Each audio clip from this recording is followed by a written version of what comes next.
Hi, I'm Phil, and welcome to the Leathercraft Masterclass. This is the first in a short series of micro courses focusing on small techniques that make a big difference.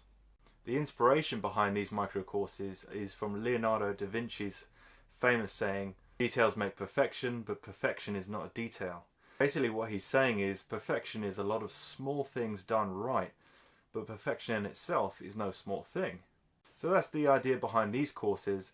They're not a full-length course like the ones that I do on leathercraftmasterclass.com if you're watching this on YouTube, but these courses are 5 to 10 minutes and focusing on small details that can make an overall difference once accumulated in your leather goods.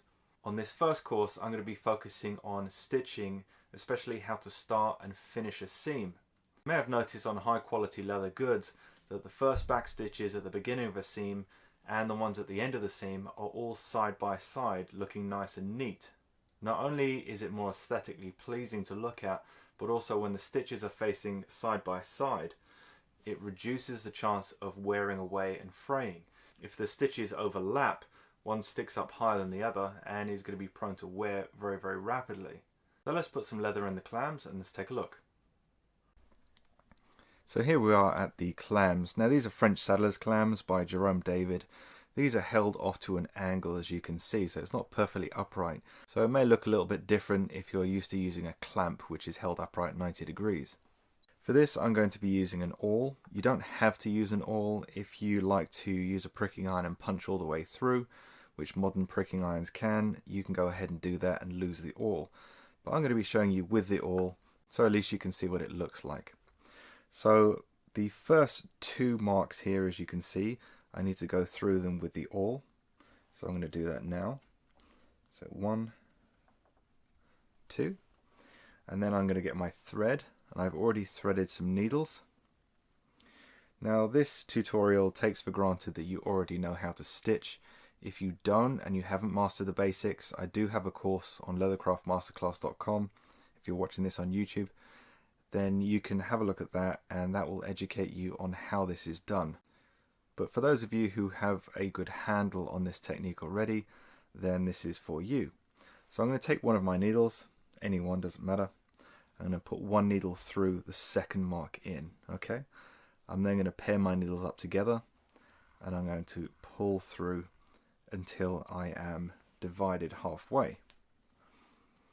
Then I'm going to go to my first hole in the end here, and with my left needle I'm going to push it through, make a T underneath as normal, use my spare fingers to pull the thread out the way, over the top, pushing through, and then sinking that stitch in. Left hand is coming up and forwards, right hand is down and back. So imagine you're playing the guitar. Now I'm going to go back one, the second prick mark from the end, so that was the original one I went through. Again, I'm going to use my left needle and I'm going to push that through, making a T, pulling the thread out the way, going over the top of that thread, and then pulling through. Now as I pull this stitch tight, just as that loop wants to sink in, I'm going to use my needle here and I'm going to lift it up. Okay, so I'm lifting that little loop up and I'm putting the needle over the top of the stitch that's already sunk in. And that way, that loop is now going to skip along over the top of the needle and then sink in directly above the first one. And now I have my first back stitch laying neatly side by side. So I'm going to stitch along, and I'll keep this in so you can see how it's done. Again, as I'm stitching, I'm just making sure that I'm pulling with my left up forwards and my right down back. And for those of you who are interested in stitching using this traditional method with the clams like this, it's quite a steep learning curve, but you do get used to it. I can't actually see my left needle going in, so I'm using my awl blade as a guide so that as soon as I pull the awl blade out, the needle then sinks in into the void that the awl blade has just made.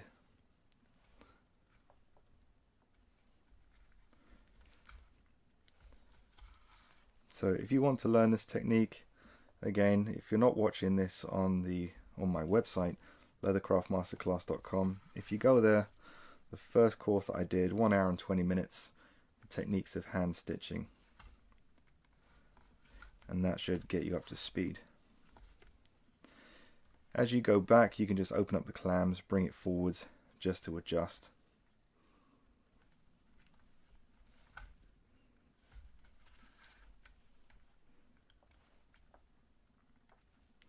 Taking your time as you go.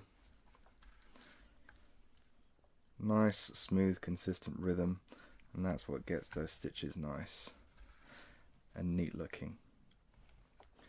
So we're coming up to the end, and then we're going to go through the back stitches. So similar principle to the original back stitch at the very front there, but we're going to reverse one of the techniques so you can see how it's done. So feel free to watch this video several times if it's not quite sinking in. That's the benefit of video.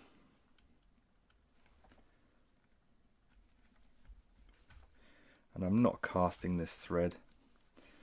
There's no real need to. It's just a demonstration. In fact, I'm not stitching anything to anything. It's just a single piece of leather.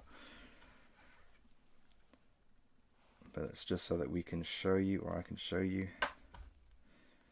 how it's done. I'm using a nice contrasting thread here. This is cabled polyester. So it has the look of linen, but the strength of polyester. So it's more of a traditional look than, say, tiger thread, but it's a very, very strong filament polyester that's been waxed. So now we're going to back stitch. Now it does get a little bit complicated sometimes when people say back stitching. It simply means going back over yourself. Okay, so this way we stitch backwards on the back stitch. This way we're going to stitch forwards on the back stitch. It just means going back on yourself. So I'm going to ditch the awl. I don't need that now. And I'm going to take my right needle here and just pushing that through. If you're using a clamp, it's not really necessary because I can't see this side. I'm just going to chase that needle through with the left, then make my stitch as normal, going over the top. But this time I don't need to use my needle to guide the thread, because you can see this thread here is keeping that loop down. So I'm going to hold that thread down, and as I pull this stitch in, it tucks in neatly underneath. Same again on the next one.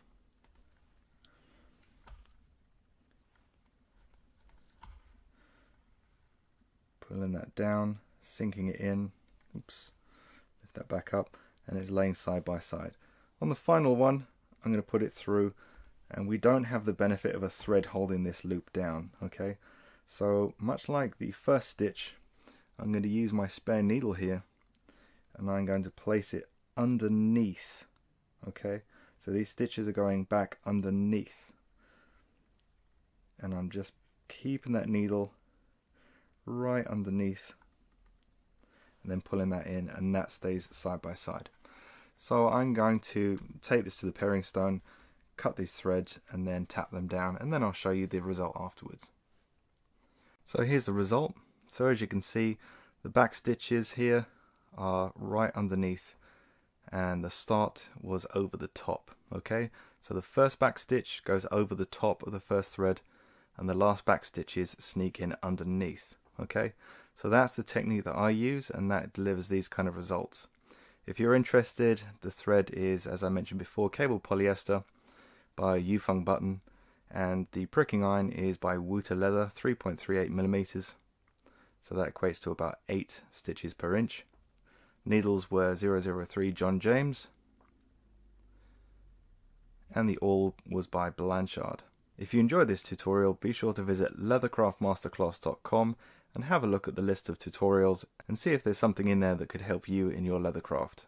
If you're on YouTube and you have any questions, be sure to comment below, or alternatively visit my website and contact me through the contact form. So thank you for watching, and as always, keep that awl sharp.